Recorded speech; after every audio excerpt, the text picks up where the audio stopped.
Do garment factories still exist in New York City's Garment District? And if they do, what can we learn about their past from their present? Hi, I'm Megan, a licensed New York City tour guide. And did you know that in 1910, 70% of all women's clothing in the United States was made here in New York City, and 40% of men's clothing? But in the 1940s and 1950s, that all began to change. Now, to grossly oversimplify this, it's because of the introduction of sportswear and its snazzy mix and match separates. As a result, the Garment District, they ended up leaving New York City. The factories that they found were upstate, they were out of state, and they could get a lot more space for a lot less money. So did any factories stay in New York City's Garment District? Well, we're gonna find out. But first, make sure that you click subscribe so you never miss a New York Minute. Yeah, Muffin Talk. Ooh, Muffin Talk. Muffin Talks, bringing healing to those who need them most. I'm here at M&S Schmalberg, a garment factory in the middle of New York City's Garment District that makes these gorgeous handcrafted fabric flowers. They are all made by hand. They are absolutely gorgeous. And I was amazed to learn how much thought and care goes into every single step of making these flowers, and how little about the process has changed since M&S Schmalberg opened in 1916. So here to tell us more about the process is Adam Brand. Hey everybody, my name is Adam Brand and I'm the fourth generation co-owner of M&S Schmalberg Flowers in New York City. We're a 106 family-owned business, and today I'm going to share our craft with you and show you how any piece of fabric can become a custom fabric flower. So can you actually show us the inside of the factory where all of these beautiful flowers are made? Sure, let's do it. Awesome. M&S Schmalberg totally blew my preconceptions of what a modern garment factory looked like out of the water. This was warm, friendly, inviting, and of course, floral. So the first thing that happens is people bring us fabric. Now it could be any kind of fabric, whether it's a roll of a silk satin faced organza or your grandmother's wedding dress. And we cut it up into panels, as you see behind me, and we take the pieces, we submerge it in the liquid starch. This is one of the starches, and you can actually see this is kind of empty, and this has already been dyed a little bit from a red fabric. We take the fabric, we wring it out, and then we stretch it on these wooden frames back here. And the idea is to give the fabric extra body so it'll take whatever shape you're giving, but not to change the overall look of the material. The next thing we're going to do is create layers out of the fabric, and we're going to do that right over here. So much work goes into simply prepping the fabric, and it was fascinating to see techniques being used that were the same as in 1916 when M&S Schmalberg was founded. So here, we'll take any number of layers of fabric, and you can see some of the layers that have already been created. So this is a silk satin faced organza. This has already been starched and stiffened. And this layer probably has, without me counting, 10 to 12 pieces of fabric in it, meaning each cut gives us that many petals. If we were using a lighter weight fabric, something like this, which is a sheer fabric, you could cut 20 or more at a time. Once we create a nice clean layer, we go back to the tools and we're going to start the die cutting process. For me, this is where the process really gets interesting and takes you back in time. So here we have some of our flower tools. These die cutters, all of them are older than me. Many of them are, give or take, 100 years old. Now in the old days, you would take one of these tools, they all had a stem on the back, and you would take a rubber hammer and you would swing really, really hard, and you would cut flower petals that way. So on occasion we still do that, but if you could imagine a large order with hundreds or thousands of flower petals, the amount of wear and tear on your poor body would be extreme. So as long as I've been alive, we take these same tools and we actually take a saw and we cut the stem off. And instead of using these rubber hammers, we use these clicking machines right behind me.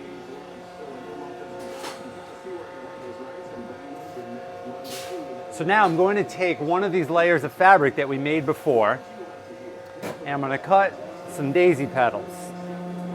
So I line up the cutter like that, and I'm going to take the arm, and I'll make sure it's adjusted right.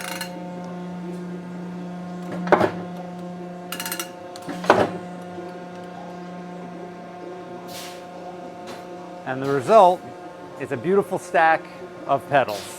So these petals here are cookie cut in whatever shape we pick. And as you saw before, we have quite a range of different shapes available. Notice that the petals don't have any detail yet other than whatever detail the fabric has. The next thing we're going to do is we're going to find a flour iron, a mold, in order to give it different texture. So follow me. And now Adam's just gonna show off. So here we have some of our many vintage flour irons. Now you don't have to match a flower petal with its exact iron. There's different mixing and matching, and that's part of the infinite nature of who we are and what we do. So just for example, I have something like this, which is really smooth. Compare that to something like this that has these lines going up and down. Now, you want to hold that just for a second and get an idea of the weight there?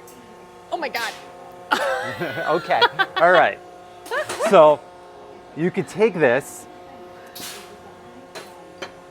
and put it inside there, and something really cool is going to happen. As you can see, we have a lot of different molds, and you can combine them in any way you can imagine to create something really beautiful. So what we're going to do now is we're going to sit down at one of the old flower presses, and I'm going to show you how this works. But first, Nina and I train for jobs at M&S Schmalberg.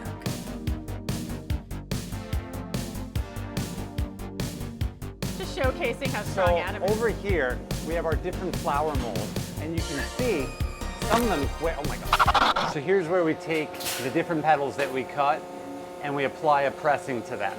So I'm going to take this daisy, and I'm going to put it in this perfectly fitting daisy veiner.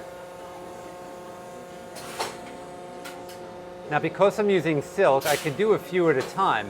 If I was using leather or velvet, I would have to press one at a time because they have the tendency to stick to each other. So I give a little pressure here.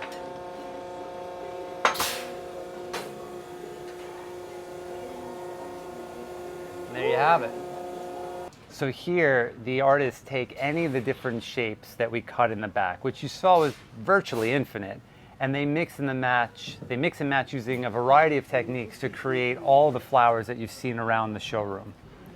Silvana right here is working on these flowers using a metallic lace, a very interesting and different material than we typically work with, to create 24 flowers for a high couture client of ours. Sylvia is working on 36, they're daisy petals assembled like a carnation, so you could call them what you will, 36 flowers for a uniform company. Now, interesting fact, we've been working with this company for years, and they've been sending us this fabric to make these flowers. They obviously have some sort of client that they're selling them to, and I have no idea who it is. Here, Florina is working with these hand-dyed petals. Now, we make hand-dyed petals in really small batches. The color is incredible, and once they're gone, they're gone. When these blue ones sell out, we're going to make something completely new. What she's working on right now are called petal ties, where she takes a few petals, twists them together to create that little center, and then she takes another petal behind it, applies a little bit of glue, slides it up the stem to create the finished piece. The flowers, as they're drying, they dry on these lines, and it always makes for a beautiful, just a beautiful place to be. Any day you come here, there's different things going on, different flowers being made, and you'll see different flowers on the line. So as you see, all the flowers are put together on floral wire. Many of our clients, most costume designers, milliners, fashion designers, take them just like that, and they do their own finishings. When we sell flowers online on our Etsy or Amazon stores, we'll quite often cut the wire and put a brooch pin or a hair clip on the back. As far as backings, we could finish a flower in any way you could imagine, whether it's a pin, hair clip, or a long stem rose like you see right here. We can put magnets on the back. We could take a bunch of flowers and put them on napkin rings. We could create a flower crown. We could create a whole bouquet like you see here, whether it's for an interior design or for your wedding. So now we're gonna see why I don't make flowers. We're gonna take these petals that we just cut and pressed together. So first thing we're gonna do is separate them. And then what we're gonna do is we're gonna make a petal tie. And what that is I'm gonna take a few petals like this. I'm gonna do 3 layers. So I go back to back to back. And then I fold it once, and then I fold it again, and it creates this little poof. It seems simple, right? But this is the center of that flower that Sylvia was making before in the raspberry crepe color. No, raspberry crepe fabric. So making a bud is a lot harder than making a petal tie. You have to kind of cup all the petals up like this. I'm doing this so you can get a general sense of it, but you could also see how much better it is when somebody else does it. So I've kind of showed you 2 different techniques here, the tie and the bud. Any of these techniques can be done with any shape. So you grab any of the different cutters in the back, you press it in any mold, and then you make a tie out of it. You're gonna have something unique and different. We did a flower, we actually call it the Vera flower, because we've been working with Vera Wang for a while on this. Their designer created it. It has, I think, 8 or 9 different shapes and techniques mixed together. So when we work on this flower, the staff here will put all these different things, create them loose, and then take them and kind of put them all together to create this finished flower, which is a tremendous amount of work and is really beautiful. So our customers are anyone and everyone who wants a fabric flower, ranging from you to the bride who's getting married and wants to bring me a fabric that means something to her, whether it's her grandmother's wedding dress or the dress she wore on her first date, or literally anything that has sentimental value. We can make her a bouquet. To high-end designers, ranging from Vera Wang to Oscar de la Renta, Marc Jacobs, Marchesa. Our flower's been worn by a lot of celebrities. Just thinking of few, Candace Swainpool, Beyonce. We did an amazing runway show with Tom Brown, and the dress they created, which had hundreds of flowers, and the entire thing was worn by Lizzo. We had an email. I think I know that dress. Possibly. It's so pretty. Okay. We did a lot of flowers recently for the Met Gala, worn by Gwen Stefani, Katy Perry. I got an email 6 months ago asking for poppy flowers, which are very popular for the UK Remembrance Day as well as Veterans Day here. And this was from Carolina Herrera, one of the designers we worked with a long time, and they were for a VIP client. And I'm like, okay, of course, we'll make them for you. And they came in Monday, we rushed it, and it ended up being worn by Meghan Markle and Prince William. Or is it Prince Harry? Prince Harry. Meghan Markle and Prince Harry. Meghan Markle and Prince Harry. We're not getting into any scandals here. She's still with the correct prince. If anyone wants to buy our flowers, we appreciate it. We thank you. You can go to our website, or you could go directly to our Etsy shop. You just search for M&S Schmalberg Flowers. And if you use code MEGANNYC, we'll give you 20% off, just as a thank you. And please, when you're in New York, reach out and come visit. As of 2015, which for some reason was the most recent statistic that I could find, the garment industry in New York City still employs over 15,700 workers and results in over $8 billion in sales. So the Garment District is still alive and well worth a visit, especially if you want to keep stores like M&S Schmalberg in business. Oh, and one more thing.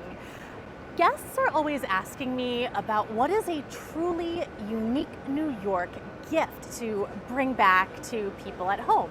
And what could be more unique and in New York than these beautiful flowers from M&S Schmalberg.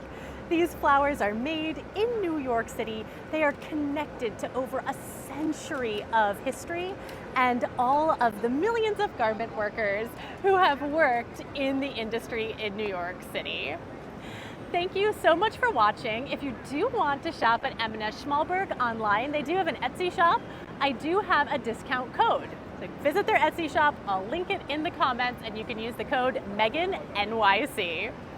Have a wonderful afternoon, and make sure that you click subscribe. This box is kind of from another era, right? Yeah, I really love stuff like this. So I'm pretty sure you've seen stuff like this laying around, like this type of tools that we used to use here. And there's some stuff like this. I don't know where they will use this for, but it was in the box. Wow. I really like stuff like this. Like every tool that's in here was somehow used in this business to either for the machines or something that has to do with the material of the flower or making the flower itself. To me, it's just really amazing that we keep all of that basically in the same compartment that they had back then. Like this is like a time capsule, if you can tell. Why are we not making the flowers in the...